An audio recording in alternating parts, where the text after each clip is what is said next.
Pakistan, a country that won its independence on the 14th of August 1947, under the leadership of Mohammed Ali Jinnah, a devout Muslim of Indian heritage who proclaimed, "You are free.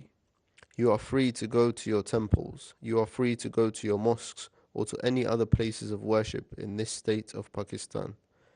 You may belong to any religion, caste or creed that has nothing to do with the business of state." Unfortunately, today's Pakistan is a far cry away from the ideals that he had set. Minority communities, be they Shia, Ahmadi, Sufi, Christian, Hindu and such like, are all targeted by extremist Takfiri militants who have made it their calling to rid the country of all those who uphold beliefs or opinions contrary to their own. As thousands are indiscriminately killed, authorities effectively turn a blind eye, leaving innocent people fearing for their lives. Ahlul Bayt TV takes you to SOAS University for a conference entitled Minority Reports, as Pakistanis of different backgrounds highlight the extent of persecution minority communities are facing on a daily basis. Over the last 20 years, around 21,000 Shia Muslims have been assassinated. Around in 2000, I'm not talking about isolated and individual attacks of terrorism. In 2012 and 2013 alone, 458 attacks have been made on the Shias. More than 458 attacks have been made on the Shias. In 2012 and 2013 alone, Shias found themselves digging more than 10 mass graves. Some people like to call it sectarian, and I beg to differ, because there is no tit-for-tat violence. People are not hitting each other with bricks and sticks. If a truck full of explosives crosses all security points and explodes itself onto innocent people, then you will all agree then that is not sectarianism, it is terrorism.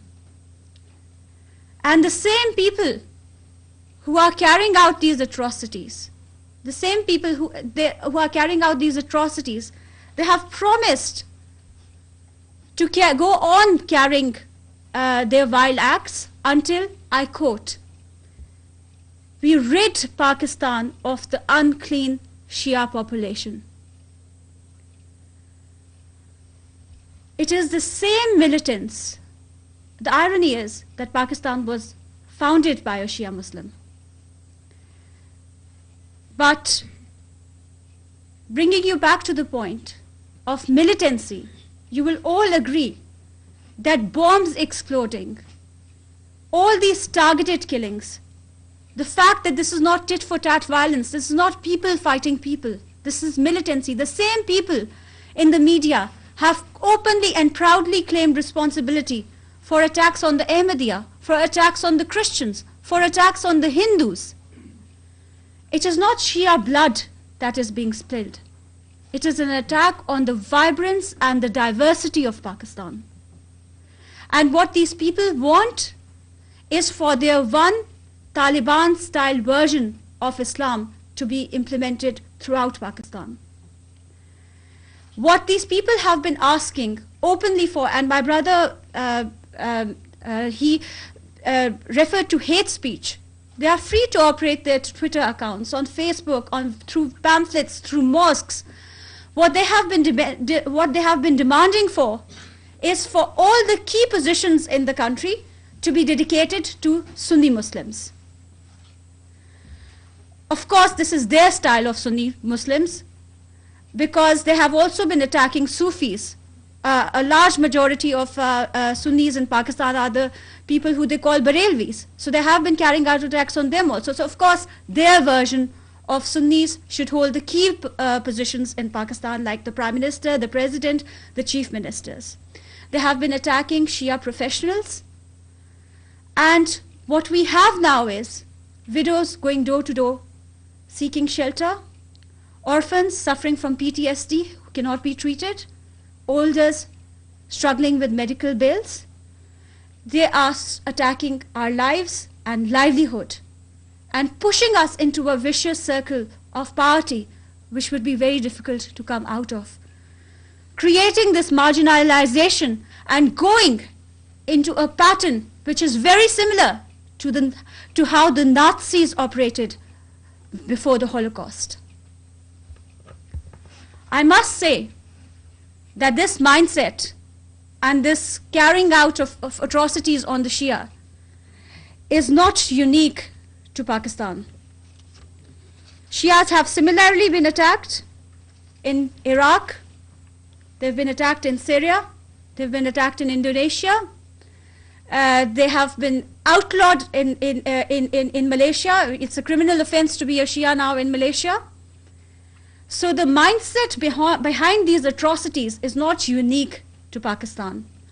And very quickly, I do not have a presentation, but very quickly I would request you all to read the policy department research of the European Parliament to see who the sponsors of the terrorism are. To see the report of the University of Pennsylvania, which points out to which particular sect do 95% of the terrorists come from. And these sponsors of terrorism, who are sponsoring terrorism throughout the world, in Pakistan, they are removing our vibrance, our diversity, through more than 150,000 madrasas. These madrasas, 150,000 madrasas, and most of them, 95% of them, are being taught this one version of Islam that does not tolerate any dissenting voices. More than 11,000 of these madrasas have been declared sensitive. They are like a state within a state. They are militant. But if we as human rights defenders talk about inspecting their premises, if we talk about regulating them, if we talk about regulating their syllabus, then recently, in presence of the Saudi ambassador, what did the Darul Uloom Deoband say? That there will be a civil war in the country if somebody talks about regulating the madrasas.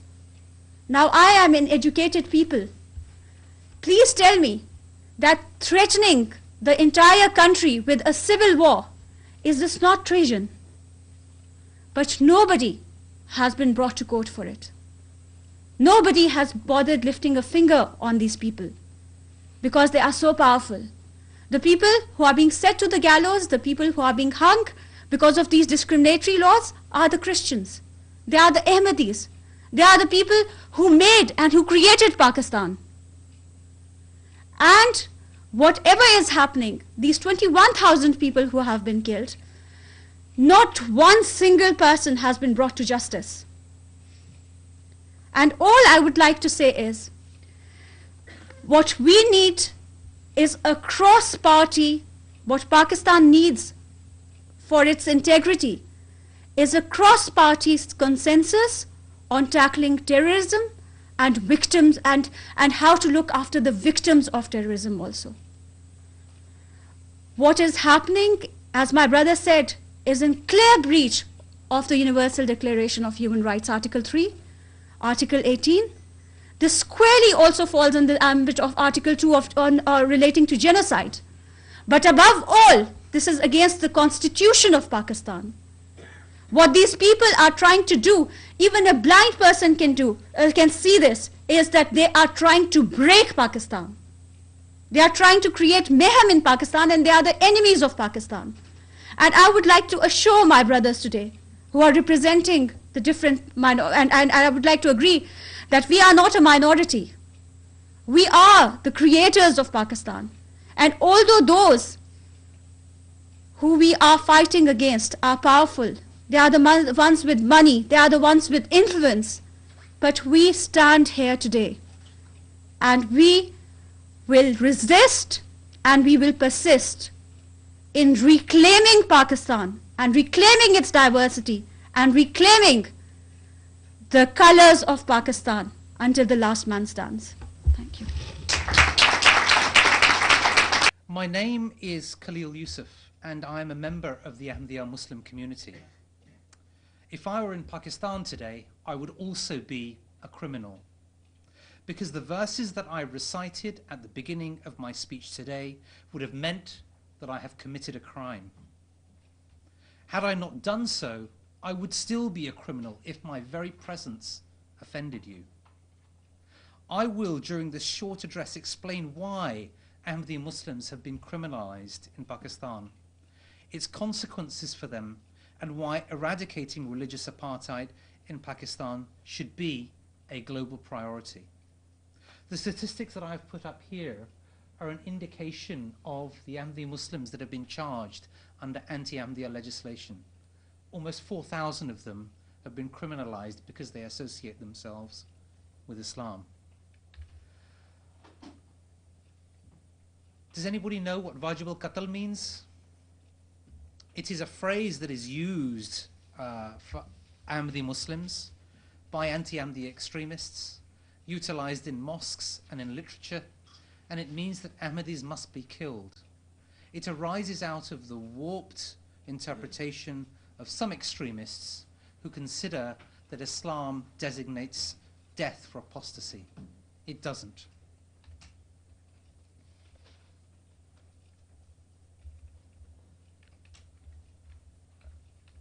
Excuse me, there is a slide missing here, so I will just have to talk about who we are in absence of that. The Ahmadiyya Muslim community is a worldwide Muslim community established in 204 countries with tens of millions of members worldwide. It was established in 1889 by His Holiness Mirza Ghulam Ahmad of Qadian, who claimed to be the promised Messiah and reformer that was awaited by all major religions. He is succeeded by Khulafa. The fifth Khalifa is His Holiness Mirza Masroor Ahmad, who resides here in London and leads the Ahmadiyya Muslim community worldwide. Our motto is love for all, hatred for none. We believe that Islam does not compel anybody to subscribe to any religious belief, because the Holy Quran is very clear in saying that there shall be no compulsion in religion. Those who read the Holy Quran and recognize it and follow it should not, under any circumstances, impose their own religious beliefs on others, because that would be something that would be against what is set out in the Holy Quran. First and foremost, we're Muslims. We believe in the 5 pillars of Islam, the 6 articles of faith, and the Holy Prophet as being Khatam al-Nabiyyin. Pakistan was established in 1947 by Mohammed Ali Jinnah.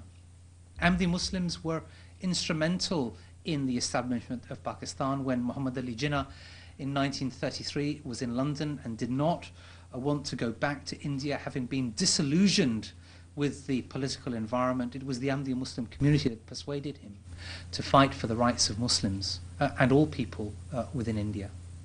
He went back, and in 1947 Pakistan was established.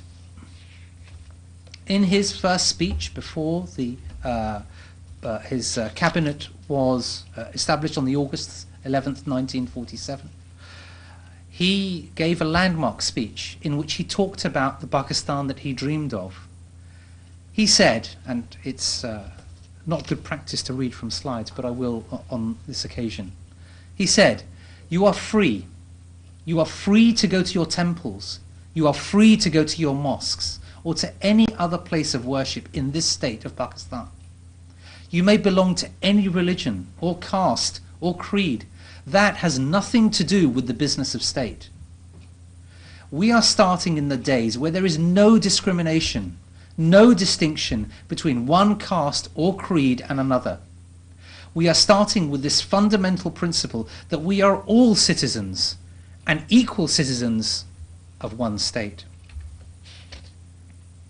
It took many years for Pakistan's constitution to be established. While India had put their constitution in place within a year, it was not until 1956 when Pakistan had its first constitution. It had a second constitution some years later, and in 1973, an amendment was made to Pakistan's constitution which regarded Ahmadis as non-Muslims. It contravened the spirit of what Quaid-e-Azam had said and the objectives of all of the people of Pakistan who wanted a nation in which there was unity amongst all people. We know that from Quaid-e-Azam because when he established his first cabinet, he placed a Hindu as his Minister of Law, I believe, of Labour and Law, and Chaudhry Saifullah Khan as his foreign minister. M.M. Ahmed, another Ahmadi Muslim, became later the finance minister in Pakistan as well. I'm not sure if it was the Hindu person that was the Minister of Law, but I will come back to you and just confirm the accuracy of that. Nevertheless, it was Mohammed Ali Jinnah's intention that Pakistan would be a secular state and no community would be discriminated. The Constitution of Pakistan says, at Article 20, subject to law, public order and morality, every citizen shall have the right to profess, practice and propagate his religion. Every religious denomination and every sect thereof shall have the right to establish, maintain and manage its religious institutions. Oh, that's where the slide is. Some will say that subject to law, public order and morality allows the government to make laws that would contravene Article 20.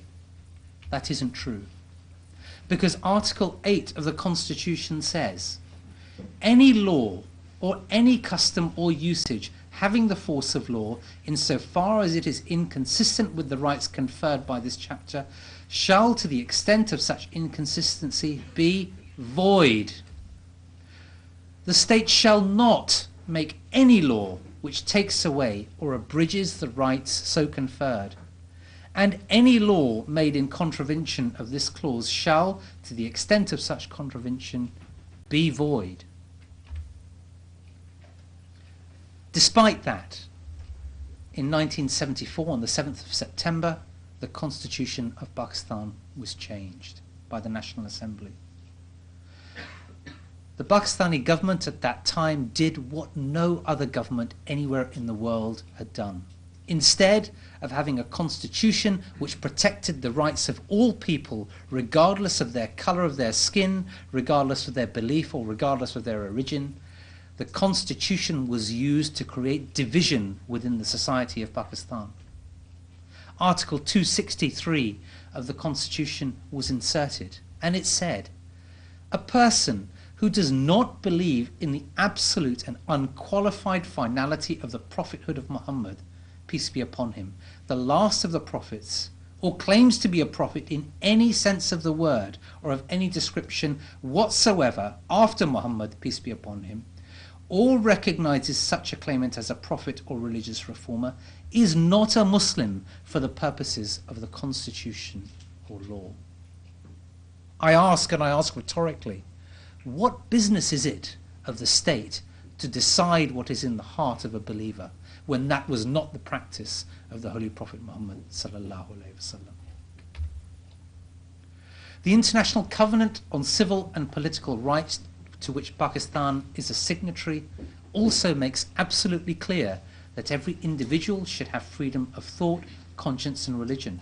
Article 18 makes that clear, and in subsection 2 also says that no one will be subject to coercion which would impair a person's freedom to have or adopt a religion or belief of his choice. Those that say the law can be used to limit the rights of individuals to practice their faith or to believe in their own version of religion are wrong.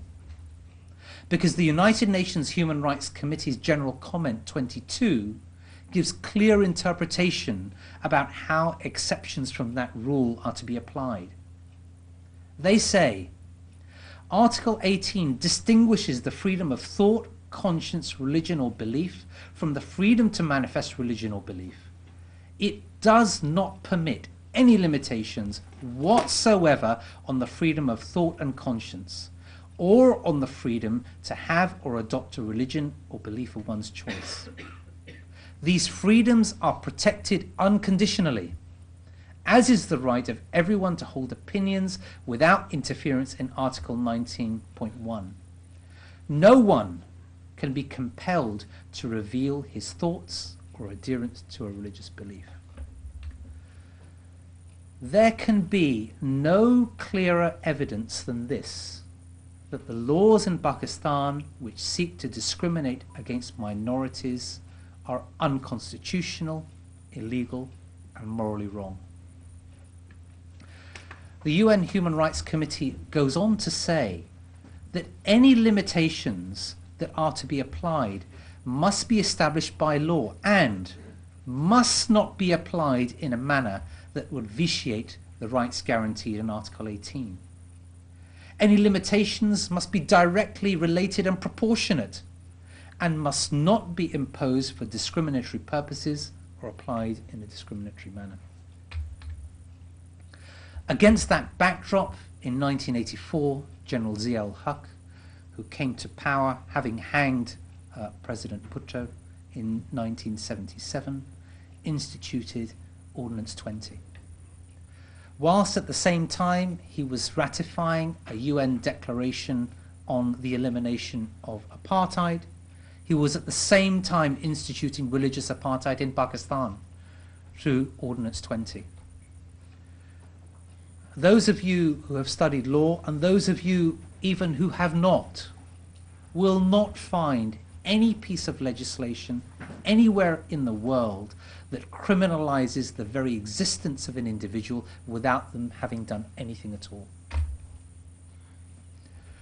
Ordinance 20 and these particular parts are also known as the anti-Ahmadiyya law. 298b specifically refers to Ahmadis. It is a legislation that was put in place in order to destroy the Ahmadiyya Muslim community and to prevent them from having any association with Islam. It says, any person of the Qadiani or Lahori group, and Qadiani is a derogatory term that is used for Ahmadiyya Muslims, or by any other name, by words spoken or written, or by visible representation, refers to anyone other than the Holy Prophet Muhammad as a caliph, or uses the phrase Amirul Mu'mineen, or calls their place of worship a masjid, shall be subject to imprisonment for a term that may exceed 3 years and may also be liable to a fine.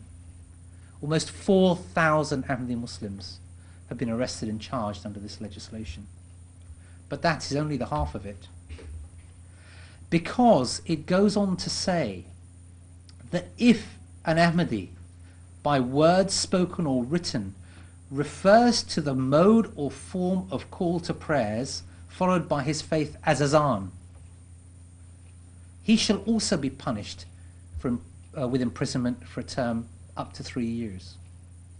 298c says, if us Ahmadi Muslims directly or indirectly pose as a Muslim, calls or refer to our faith as Islam, preaches or propagate our faith, or invites others to accept his faith by words either spoken or written, or by visible representations in any manner whatsoever, outrages the religious feelings of Muslims, he shall be punished with imprisonment and a fine.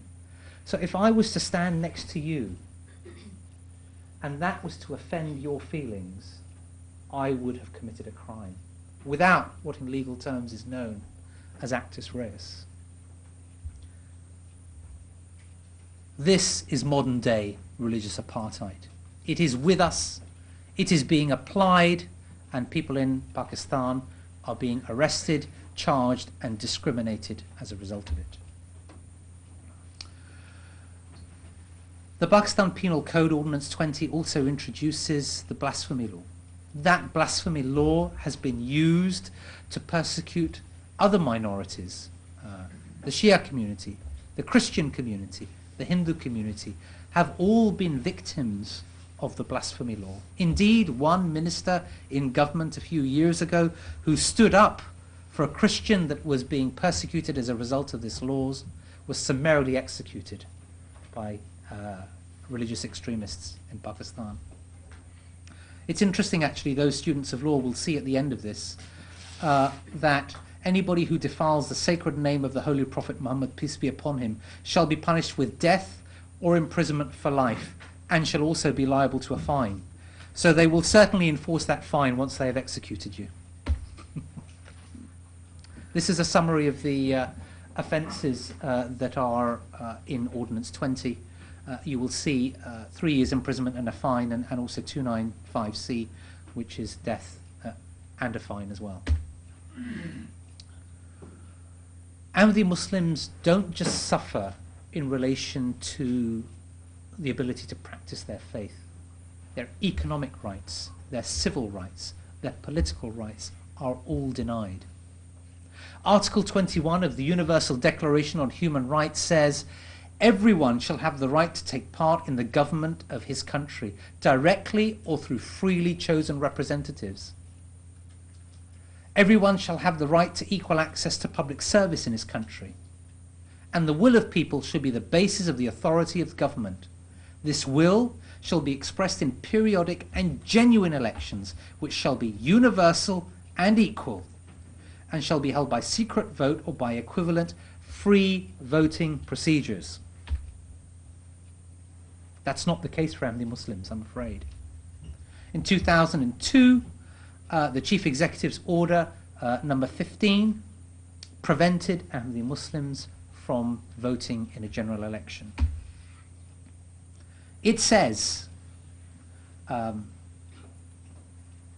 notwithstanding anything that is in previous legislation, so overriding anything that was in the Constitution or in any other piece of legislation, the status of the Qadiani or Lahori group, who call themselves Ahmadi, or by any other name, or a person who does not believe in the absolute and unqualified finality of the Prophet of Muhammad, peace be upon him, the last of the prophets, or claimed or claims to be a prophet in any sense of the word, or of any description whatsoever after Muhammad, or recognizes such a claimant as a prophet or a religious reformer, shall remain the same as provided in the Constitution of the Islamic Republic of Pakistan. Well, what does that mean? It means that if a person objects to an Ahmadi Muslim being registered as a voter, they can go to the revising authority, and the revising authority will issue a notice and require that Ahmadi Muslim to stand before him. He will require that Ahmadi Muslim to repeat this declaration, essentially to deny his faith, deny his identity, deny his belief. And if he does, he will be entitled to vote. And if he does not, he will not be entitled to vote. What democracy when a significant part of the community of Pakistan cannot vote because they refuse to deny their faith or their identity? Well, what's the effect? You're hearing an oratory from me today, but the international community has been very vocal on the difficulties of minorities in Pakistan. The United States Commission on International Religious Freedom, in their 2013 report, spoke in detail about this. I won't read this whole thing out to you, but I would encourage you to go to the United States Commission on International Religious Freedom's website and look at the 2013 report to see what they've said about Pakistan. But the snapshot is, and this is taken as a screenshot from their report, Pakistan is a tier 1 country of particular concern. The bottom line is, religious freedom violations in Pakistan rose to unprecedented levels due to chronic sectarian violence, particularly targeting our Shia brothers and sisters. The government continues to fail to protect Christians, Ahmadis and Hindus. Pakistan's repressive blasphemy laws and anti-Ahmadi laws are widely used to violate religious freedoms and foster a climate of impunity. Ahmadi Muslims suffer by losing their lives, by being deprived of their social, cultural and political and civil rights. These are some statistics on the types of persecution that we suffer. Anti-Ahmadiyya hate campaigns which go unchecked. Attacks on mosques which are destroyed. Kidnaps, murders, attempted murders, cultural violence. Even our dead are not safe. Not long ago, a 1.5-year-old Ahmadi girl who died, their parents were prevented from burying her because she was an Ahmadi Muslim. She is an Ahmadi Muslim. Arrests under anti-Ahmadiyya laws, death threats, employment and education-based discrimination. You will widely see now in Pakistan a syllabus within schools which is specifically anti-Ahmadi. These are the number of hate conferences, anti-Ahmadiyya hate conferences that were around. We've put 2012 statistics here. You can see between 30 and 40 every month, other than October, other than December. You regularly have these conferences every month. Incitements to religious hatred, hate literature, social boycotts, anti-Ahmadiyya conferences, and these are, I think these are 2012 as well.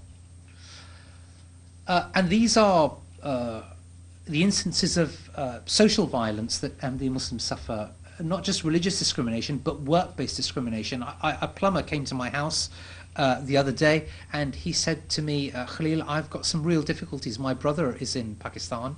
He works in the railway. He's been there for 25 years. I have some real difficulties because they have found out that he is an Ahmadi Muslim, and nobody is now talking to him, and he is soon to be turfed out from his job. Incitement to violence, social boycotts, and harassments are the norm in Pakistan. There are also a significant number of cases that have been registered against Ahmadis. You will find more detail of these on one of the slides outside. Hundreds of Ahmadi Muslims have been killed. Hundreds of Shias have been killed. Hindus, Christians, other minorities are all persecuted in Pakistan with impunity. On the 28th of May 2010, 86 Ahmadi Muslims were killed in twin bomb attacks in Lahore. Almost 200 were killed or injured. There are a series of photographs that I was going to put up today, but I thought that they were simply too harrowing to show you in this environment. But I can tell you that it is almost tearful even just to put together this slide. Well, what next?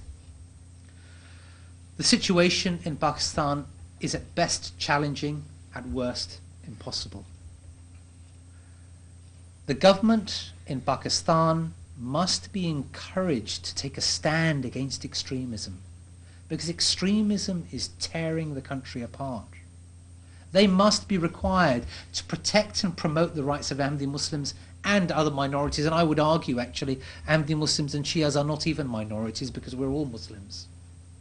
Nevertheless, remove restrictions on freedom of religion, and they must amend those aspects of legislation that discriminate against Ahmadi Muslims and others.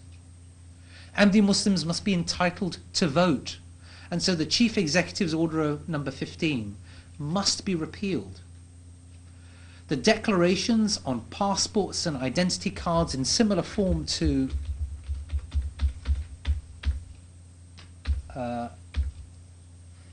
this, in order to get a passport, we have to deny our faith and to abuse our founder.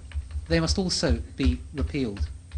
And finally, the anti-Ahmadiyya legislation of Ordinance 20 must be repealed. It is that legislation that has given rise to extremism in Pakistan, because extremism in Pakistan is legitimized by legislation which encourages the discrimination of minorities. I have tried to be quick, and I expect I've taken longer than I should have, but I thank you very much, everybody, for listening to me. Assalamu alaikum.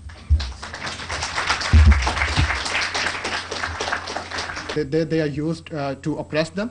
This was also the decade when violent and militant Islamist organizations like Lashkar-e-Jhangvi and Sipah-e-Sahaba, they were created and given state patronage. And these organizations to date persecute and kill all kinds of minorities. And this was also the decade when a huge amount of money flew in from Gulf countries, especially Saudi Arabia. And this money, billions of dollars flowing in, came with the condition that this country will set up a network of madrasas across the country to propagate a particular form of religion.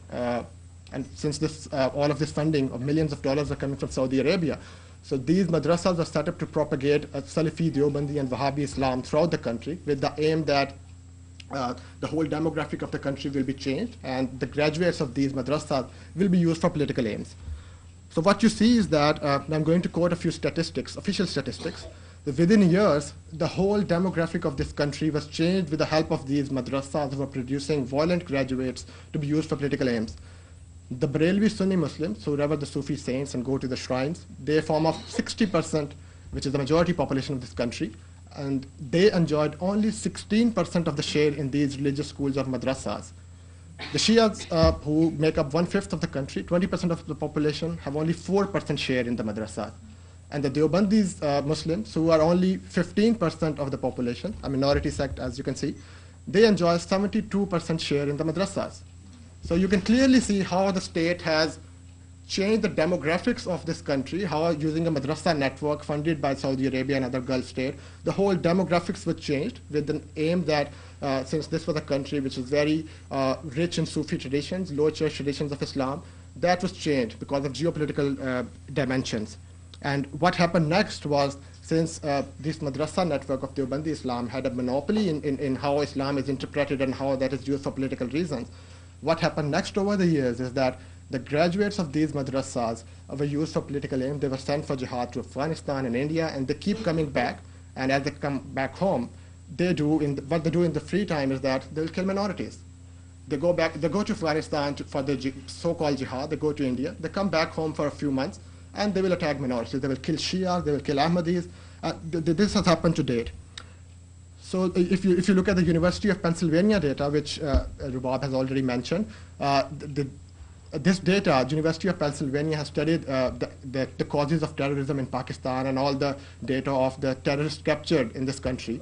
And they have revealed that 95% of all the terrorists captured in this country are from the Deobandi sect. Similarly, if not all, majority of all the terrorist organizations operating in this country, again the figure is 93%, belong to the Deobandi sect. This is not to say that all Deobandis are terrorists, but to say that all terrorists are Deobandis. And there is a reason for that, because the state has used that particular form of religion to politicize that and use that for violence in other parts of the world for geopolitical reasons. So what you have seen over the years is that terrorist organizations with different names, Lashkar-e-Jhangvi, Sipah-e-Zahaba, Tehreek-e-Taliban, all of them have different names, but they work as an umbrella organization with the network of these Deobandi madrasas, and they have the aim of a global caliphate based on Islamist principles, and they will kill all the minorities because they're just different from them, whether it be Shia Muslims, Ahmadis, Hindus, Christians, all of them will be targeted one by one. So what you have seen from 70s to date is that, as already mentioned in terms of statistics, more than 21,000 Shias have been killed. This includes several hundred professionals. A report by Amnesty International says that only in a period of 4 years, from 2005 to 2009, just in the city of Karachi, more than 200 Shia doctors were killed. And this is just doctors. You have seen all kinds of Shia professionals being attacked. And the situation is so worse that we had reports from BBC coming in last month that Shia doctors, especially in the city of Karachi, are changing their names so that they're not identified in Shias and killed. They have attacked the Shias, the Hindus, and Christians at the places of worship. Temples and churches have been set alight. They have been bombed. Shia mosques and Imam Bargas and Shia processions in the month of Muharram and Safar have been targeted and bombed. And not just that, they have not even spared these people in their houses. We have seen incidents when Shia neighborhoods have been bombed. Christian colonies, there have been 3 attacks last year in Christian colonies where they have been bombed and killed. Not just that, they're not even safe at the funerals. They have specifically targeted the funerals of the Shias and Christians and Ahmadis. And even in the graves, last year there have been several incidents where the graves of the Ahmadi community were desecrated. So you can see that the minority community is not safe anywhere. And this is the tragic story of the minorities. This, ladies and gentlemen, is the story of Pakistan, a country which was allegedly formed to safeguard the political and religious rights of a Muslim minority, has oppressed and persecuted every single religious minority. Pakistan has effectively become a graveyard of its minorities. Be it Shias, Ahmadis, Hindus, Christians, none of them are safe. And what has been the response of the state? What has the Pakistani state done to stop this? Zero. Absolutely nothing. If the Pakistani state is not complicit in this, if they are not party to that, at best they are inefficient and they have completely failed to do anything about it. All institutions of the state have failed to do anything about it. The Pakistani media obfuscates and misrepresents this. We have seen cases in the last several years where Shias have been offloaded buses, identified by their names through their identity cards and killed, but the media refuses to report them as Shias killed. They will just report that some people have been killed. And how this is wrong is because when the human rights organizations want to report it, they want to collate the numbers, they are just random people. They are not Shias who have been killed, they are not Ahmadis who have been killed. So the media refuses to identify the victims. The Pakistani Supreme Court is another extreme example of inefficiency. Chief Justice has been busy taking suo motu notices on the price of samosa. I kid you not. In 2009, Pakistani Supreme Court Chief Justice took a suo motu notice to decide what should be the price of a potato samosa. They also took the notice to decide what will be the price of 1 kilogram of sugar. So that are the priorities of the Supreme Court of the country when minorities are being killed en masse, when they are burying people in mass graves. And the security agencies of the Pakistan, they are party to this. The Pakistani state security agencies, including the ISI and IBI, they work in collaboration with these terrorist organizations. They operate under their watchful eyes and they receive state patronage. So the whole state apparatus is actually working against the religious minorities. The Pakistani religious minorities are a voiceless community. They have been left at their own.